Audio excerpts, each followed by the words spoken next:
Aujourd'hui, Consomac spécial mais éco-gestes au quotidien s'intéresse à la consommation et au recyclage des appareils électriques. Une émission préparée avec l'ADEME, Agence de l'environnement et de la maîtrise de l'énergie. Télévision, téléphone portable, réfrigérateur ou encore ordinateur sont des gros consommateurs d'énergie.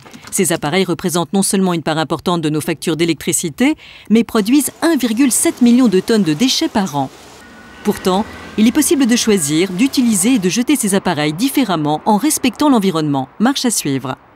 Le premier critère pour bien choisir un appareil électrique ou électronique, c'est donc de choisir un appareil en fonction du besoin qu'on veut satisfaire. Ensuite, il faut regarder les caractéristiques donc, de consommation d'énergie qui sont indiquées sur ces produits-là par une étiquette énergie pour les télévisions et pour les écrans d'ordinateur. Un autre élément à bien avoir quand même en tête, c'est que plus l'écran est grand, plus il va consommer. L'électricité consommée lors de l'utilisation d'un appareil peut varier du simple au quintuple. Des gestes simples comme débrancher son chargeur de téléphone après utilisation ou ne pas laisser ses appareils en veille permettent de réduire sa facture.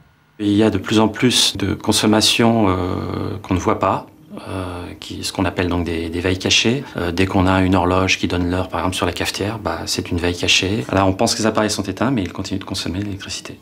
Composés de plastique, d'acier et d'aluminium, nos télévisions, réfrigérateurs et petits électroménagers doivent être traités une fois jetés. Nous sommes au centre de traitement et de valorisation de la région d'Angers. Ici, 26 000 tonnes d'appareils sont recyclés par an.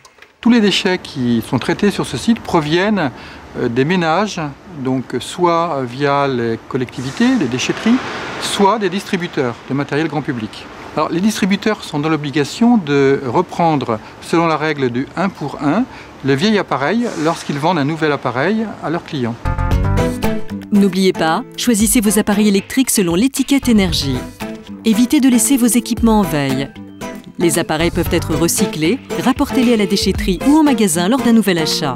Retrouvez une version longue de l'émission sur le site de l'Institut national de la consommation, consom.net.